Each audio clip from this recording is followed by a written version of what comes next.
Kalian pada tahu nggak sih media massa kayak radio, TV, dan media online itu apa?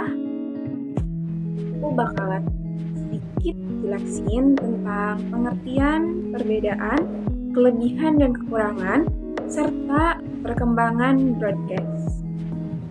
Nah, jadi radio merupakan media untuk penyampaian informasi yang menggunakan pemanfaatan gelombang elektromagnetik bebas yang memiliki frekuensi. Radio ditemukan oleh penemu Italia yaitu Guglielmo Marconi pada tahun 1894. Nah, ciri khas dari radio yakni bersifat auditif, yakni hanya dikonsumsi oleh indera pendengaran atau hanya dengan menggunakan telinga. Radio juga tentunya memiliki kekurangan dan kelebihannya. Nah, yang pertama ada kelebihannya yaitu yang pertama, dapat mendengarkan siaran dari jarak jauh. Sinyal radio dapat diterima oleh unit radio yang berlokasi jauh dari pemancar. Jadi, tidak memerlukan perantara serta dapat didengarkan banyak pengguna. Yang kedua, tidak mahal dan sederhana. Prinsip kerja radio yakni cukup sederhana sehingga dapat dengan mudah dan harganya menjadi murah. Radio dapat dijangkau oleh berbagai kalangan. Hanya radio juga memiliki kekurangan, yakni yang pertama informasi hanya sebatas dengan suara. Jadi radio hanya memberikan informasi melalui suara saja. Yang kedua, siaran radio rentan kena gangguan. Siaran radio dilakukan dengan gelombang elektromagnetik sehingga dapat terganggu dengan gangguan yang mempengaruhi gelombang ini, seperti petir atau halangan berupa bentuk muka bumi yang menghalangi sinyal pemancar. Selanjutnya ada televisi. Televisi berasal dari dua kata, yaitu tele dari bahasa Yunani yang berarti jauh dan vision dari bahasa Latin yang berarti citra atau gambar. Jadi, secara utuh, televisi dapat diartikan sebagai suatu sistem penyajian gambar dan suara dari satu tempat yang berjarak jauh. Istilah televisi pertama kali ditemukan oleh Konstantin Perskil dari Rusia pada acara International Congress of Electricity yang pertama dalam pameran teknologi di dunia di Paris pada tanggal 25 Agustus 1900. Kelebihan dari televisi yakni ada yang pertama memiliki banyak karena televisi menyuguhkan gambar dan suara. Selain kelebihannya, televisi juga memiliki beberapa kekurangan. Yang pertama, segmennya luas. Tayangan televisi ada yang bersifat untuk anak-anak, remaja, dan juga orang tua. Sehingga tak jarang terdapat anak-anak yang menonton tayangan televisi yang tidak sesuai dengan usianya. Yang kedua, komunikasi satu arah.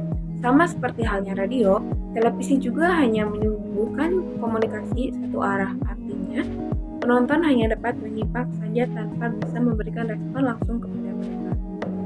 Yang ketiga, yang bergantung dengan listrik.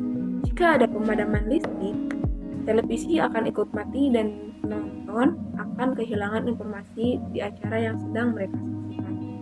Yang ketiga ada media online. Media online adalah sebuah sarana untuk berkomunikasi secara online melalui website, aplikasi yang hanya bisa diakses dengan internet. Berisikan teks, suara, foto, dan video.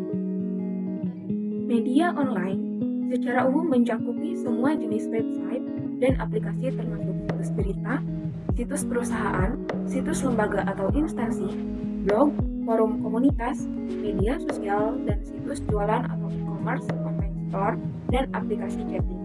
Media online mempunyai sebagian kelebihan dan kekurangan yang semestinya disikapi dengan bijaksana oleh para penggunanya. Berikut adalah kekurangan dan kelebihannya. Kelebihan dari media online yang pertama, cara kerja penyebarannya sungguh-sungguh cepat. Jadi ketika kita menyebarkan informasi melalui media online akan cepat tersebar dan cepat.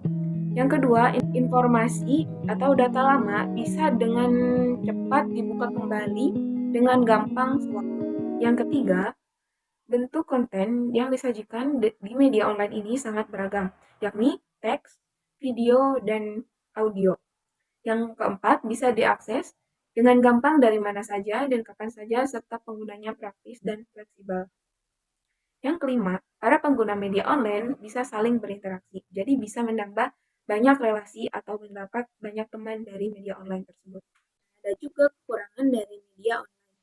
Yang pertama, informasi yang dimuat tidak selalu benar atau hoax. Kadang ada beberapa informasi yang hanya tersebar dengan aktualisasi yang tidak ada.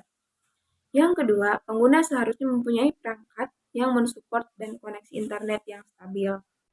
Yang ketiga, penggunaan media online dalam jangka waktu yang panjang dapat menyebabkan mata lelah dan gangguan kesehatan, serta menyebabkan tergantungannya dengan gadget. Ada perbedaan antara radio, televisi, dan media online. Untuk radio bersifat audio, yakni hanya bisa didengarkan saja, menggunakan indera pendengaran tentunya. Biaya operasionalnya relatif murah, bersifat akrab dan intim, serta dapat didengarkan saat beraktivitas atau bekerja. Yang kedua, yakni televisi bersifat audio-visual, menggunakan indera penglihatan dan pendengaran. Biaya operasionalnya yang cukup mahal, bersifat menyeluruh, memerlukan perhatian khusus untuk dapat didengar dan melihat informasi. Selanjutnya, media online bersifat visual, menggunakan indera penglihatan dan harganya murah dan mudah dijangkau. Bersifat fleksibel dan dapat dibaca berulang-ulang di mana saja dan kapan saja. Selanjutnya ada perkembangan broadcasting. Penyiaran yang kerap kali dikenal masyarakat cenderung menunjuk kepada radio dan televisi. Namun seiring dengan berkembangnya zaman, broadcasting dapat dilakukan melalui media perangkat lain seperti internet yang akrab dengan kehidupan kita sehari-hari. Seorang broadcaster akan terlebih dahulu mencerna informasi sebelum membagikan kepada pemirsa atau pendengarnya. Terlebih pada sekarang ini cenderung ditemukan permasalahan baru di tengah masyarakat, yakni adanya hoax dan perbedaan sudut pandang pemahaman. Kini, masyarakat banyak yang meninggalkan penggunaan televisi dan radio, dan mereka fokus kepada handphone yang cenderung mudah diakses di mana saja dan kapan saja. Dari fenomena tersebut, dunia broadcasting mengikuti perubahan perilaku sasaran pendengar dengan menyesuaikan kebiasaan mereka.